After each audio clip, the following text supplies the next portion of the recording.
আল্লাহ রাব্বুল আলামিন আমাদেরকে পৃথিবীতে একা একা ছেড়ে দেননি। পৃথিবীতে পাঠিয়ে দিয়ে আল্লাহ পাক আমাদেরকে আসমানি কিতাব দিয়েছেন। কি দিয়েছেন? প্রত্যেক যুগে যুগে আসমানি কিতাব এসেছে। তাওরাত, জাবুর, ইনজিল, কোরআন এসেছে। আগেকার আসমানি কিতাবগুলো কি এখন চলবে না চলবে না? আগেকার আসমানি কিতাবগুলো কি এখন চলবে না চলবে না? যখন থেকে নবী মুহাম্মদ সাল্লাল্লাহু আলাইহি ওয়াসাল্লাম নবী হয়েছেন এবং তার উপরে কোরআন নাজিল হয়েছে, এখান থেকে নিয়ে কিয়ামত পর্যন্ত অন্য কোনো আসমানি কিতাব কেউ মানলে কি চলবে না চলবে না? এই বিষয়ে নবী সাল্লাল্লাহু আলাইহি ওয়াসাল্লামের একটা হাদিস বলি, তারপর সামনে যাই।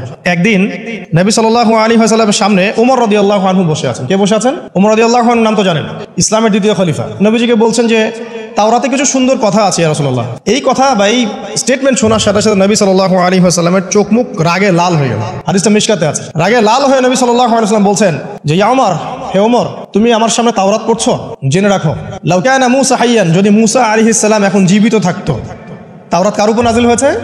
মূসা। তাওরাত পড়ছো আমার সামনে, তাওরাত যার উপর নাজিল হয়েছে সেই মূসা আলাইহিস সালাম যদি জীবিত থাকতো এখন, ফাত্তাবাতুমুহু, আর তোমরা আমাকে বাদ দিয়ে তার অনুসরণ করতে, ওয়া তারাকতুমুনি, আমাকে ছেড়ে দিতে, লা দালালতুম আন সাওয়াইস সাবিল, তাহলে তোমরা অবশ্যই পথভ্রষ্ট হয়ে যেতে। তাওরাত পড়ছো, এখন যদি মূসা আলাইহিস সালামও জীবিত থাকতো আর তোমরা আমাকে বাদ দিয়ে নবী মূসার অনুসরণ করা শুরু করতে, তোমরা অবশ্যই জাহান্নামী হয়ে যেতে। লাউ কানা মূসা হাইয়ান, যদি মূসাও জীবিত থাকতো এখন, আবার যদি জীবিত করা হয় আলাইহিস সালাম, লাত্তাবানি, অবশ্যই তাকে আমার অনুসরণ করতে হবে। কথা কি বুঝতে পারছেন? এই কারণে শেষ জামানা যখন ঈসা ইবনে মারইয়াম আসবেন, তিনি নতুন কোনো শরীয়ত নিয়ে আসবেন না। কি নিয়ে আসবেন? তিনি মুহাম্মদ সাল্লাল্লাহু আলাইহি ওয়াসাল্লামের অনুকরণ রূপেই পৃথিবীতে আসবেন ইনশাআল্লাহ। তো আল্লাহ পাক আমাদেরকে দিয়েছেন আল কোরআন, এবং কোরআন এর ব্যাখ্যা হচ্ছে হাদিস।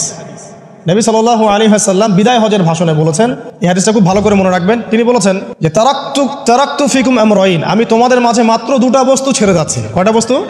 দুটা বস্তু। লান তাদিল্লু মা তামাসসাকতুম বিহিমা, তোমরা কোশ্চিন কালেও পথভ্রষ্ট হবে না যতদিন পর্যন্ত এই দুটাকে আঁকড়ে ধরে থাকবে। ঠিক আছে?